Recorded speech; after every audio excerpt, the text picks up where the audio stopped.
Let's check out Tasha, the Witch Queen Oathbreaker, and see what kind of signature spell might pair best with her. For 3 blue-black, she starts at 4 loyalty. Whenever you cast a spell you don't own, create a 3/3 black demon creature token. +1, draw a card. For each opponent, exile up to 1 target instant or sorcery card from that player's graveyard and put a page counter on it.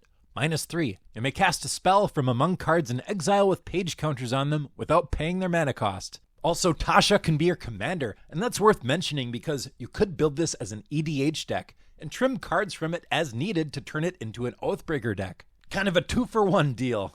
And as an Oathbreaker, this is really unique. I think this is the only planeswalker that cares about you casting spells you don't own. Now let's talk signature spell options. And first, I wanted to talk about Tasha's Hideous Laughter because it's a very common one that people are using with this Oathbreaker, but they should not be. For 3 mana, each opponent exiles cards from the top of their library until that player has exiled cards with total mana value 20 or more. Now this is a good card for emptying their libraries if you're trying to win this way. And this is a Tasha card, so I get why people would want to use it. The problem is it exiles cards instead of milling them into the graveyard, so Tasha can't utilize it with the +1. I will say though, if your whole deck plan revolves on milling out your opponents, it is still pretty good. You can rely on the rest of the deck to get stuff into the graveyard that you can use with that +1, I guess. Other options for mill strategies are Fractured Sanity, Maddening Cacophony, and Glimpse the Unthinkable. Personally though, I would pick a signature spell that casts an opponent's card somehow. Make use out of that static ability, which is, in my opinion, the really fun part about this Oathbreaker.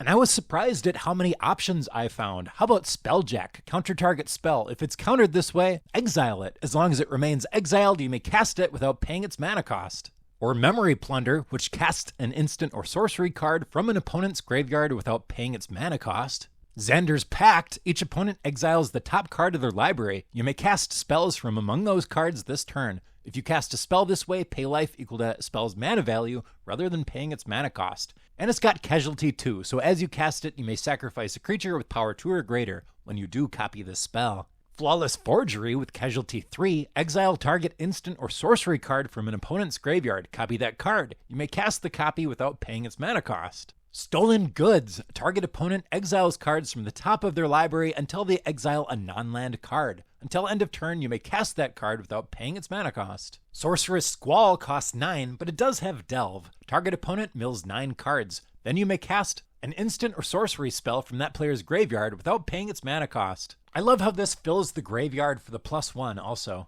Gale's Redirection, exile target spell, then roll a d20 and add that spell's mana value. 1 to 14. You may cast the exiled card for as long as it remains exiled, and you may spend mana as though it were mana of any color to cast it.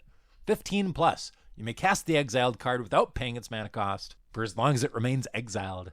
Talent of the Telepath. Target opponent reveals the top 7 cards of their library. You may cast an instant or sorcery card from among them without paying its mana cost. Then that player puts the rest into their graveyard. And it has Spell Mastery. If there are 2 or more instant and or sorcery cards in your graveyard, you may cast up to 2 revealed instant and or sorcery cards instead of 1. Extract Brain for X blue-black. Target opponent chooses X cards in their hand. Look at those cards. You may cast a spell from among them without paying its mana cost. This next one was probably the most commonly used one with this planeswalker, Siphon Insight. Look at the top 2 cards of target opponent's library. Exile one of them face down and put the other on the bottom of that library. You may look at and play the exiled card for as long as it remains exiled, and you may spend mana as though it were mana of any color to cast that spell. Praetor's Grasp searches target opponent's library for a card and exiles it face down. Then that player shuffles their library. You may look at and play that card for as long as it remains exiled.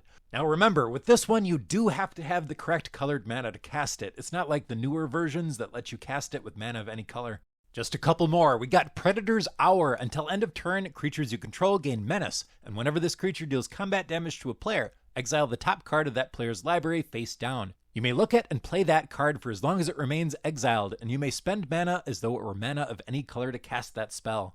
Memnotic Betrayal exiles all cards from all opponents' graveyards. You may cast those cards this turn, and you may spend mana as though it were mana of any type to cast those spells.